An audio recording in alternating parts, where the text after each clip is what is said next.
कराची के मकामी होटल पर हुकूक पर मबनी कमीशनों की मौजूदा और साबिक क़यादत, साबिक अरकान पार्लियामेंट, विफाकी और सूबाई हुकूमतों के नुमाइंदों और सिविल सोसाइटी, कानून बरादरी और तालीमी इदारों से ताल्लुक रखने वाले इंसानी हुकूक के मुहाफिजों ने कौमी और मकामी इंसानी हुकूक के इदारों को दरपेश चैलेंजेस पर तबादला ख्याल किया। पाकिस्तान में और कमजोर और पसमानदा लोगों के हुकूक के तहफ़्फ़ुज़ के लिए इन इदारों के तसलसल और पायदारी को यकीनी बनाने के लिए कानूनी इक़दामात की एक सेट की निशानदेही की गई। इन इक़दामात पर सिंध ह्यूमन राइट्स कमीशन और trust for democratic education and accountability SHRC के ज़रिए एहतमाम एक कौमी कॉन्फ्रेंस में इत्तेफाक किया गया। National commission on status of women, Sindh human rights commission, Sindh commission on status of women on human rights conference में नुमाइंदगी कर रहे थे। Iqbal Ahmed Dhitu, chairperson Sindh human rights commission ने कॉन्फ्रेंस का आगाज तारीखी तनाजुर, अफादियत और इंसानी हुकूक के इन इदारों को दरपेश रुकावटों को समझने की बुनियादी जरूरत पर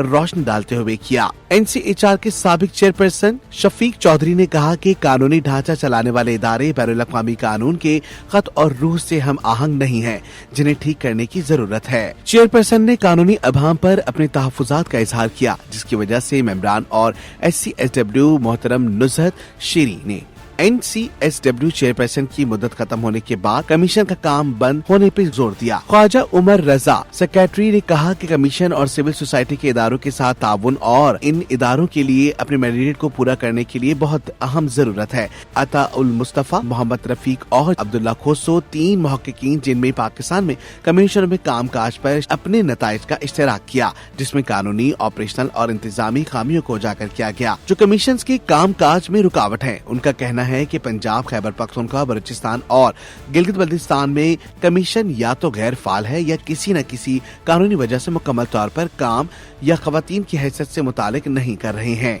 जस्टिस रिटायर्ड माजिदा रिजवी, साबिक चेयरपर्सन NHRC मोहतरमा अनीस हारून, साबिक चेयरपर्सन NCHW और मोहतरमा Musarrat Qadeem, chairperson free and fair election network FAFEN ने पैनल डिस्कशन में हिस्सा लिया, जिसमें कानूनी और रेगुलेटरी खामियों को दूर करने की जरूरत पर इत्तेफाक किया गया। कमीशनों की काबिल और पुरअज़म क़यादत को मुनज़्ज़म तरीके से मुतारिफ कराना। पैनल ने इज्तिमाई आवाज उठाने और इनके दरमियान हम आहंगी पैदा करने के लिए एक बैनुल अक़वामी कमीशन कोऑर्डिनेशन मैकेनिज्म को भी तजवीज़ किया है। सेक्रेटरी इंसानी हुकूक सिंध तहसीन फातिमा ने अपने तासुरात में कहा कि पाकिस्तान में इंसानी हुकूक के मौसर दिफा के लिए मौसर समाजी तब्दीली की जरूरत है। सिंध में इंसानी हुकूक के निगरान वजीर जनाब उमर सोमरो ने कॉन्फ्रेंस का इख्तिताम किया। उन्होंने कहा कि सूबे के अवाम की खिदमत के लिए घर बैठा था, टीवी देख रहा था, नोटिफिकेशन आई मुझे कि आप औकाफ और ज़कात के भी वजीर हो गए। मैंने बोला मर गया। लॉ मिनिस्ट्री में तो 15-20 करोड़ का ही बजट होता है, यहाँ तो पता नहीं क्या हल होगा मेरा। चंद रोज पहले अब्दुल्ला शाह गाजी मजार गया, वहां आप लोग की चप्पल रखने के लिए सिर्फ चप्पल उठा के एक टोकरी में रख के ताकि आप ऊपर जाएं, फातिहा दें और वापस आएं, उसका कॉन्ट्रैक्ट 1,75 लाख का है, सिर्फ चप्पल रखने के लिए। जो हमें 1,75 लाख दे रहा है चप्पल रखने के लिए, वो खुद कितना कमा रहा होगा और किस चीज में कमा रहा होगा। ब्यूरोक्रेट्स निजाम में तब्दीली की जरूरत है।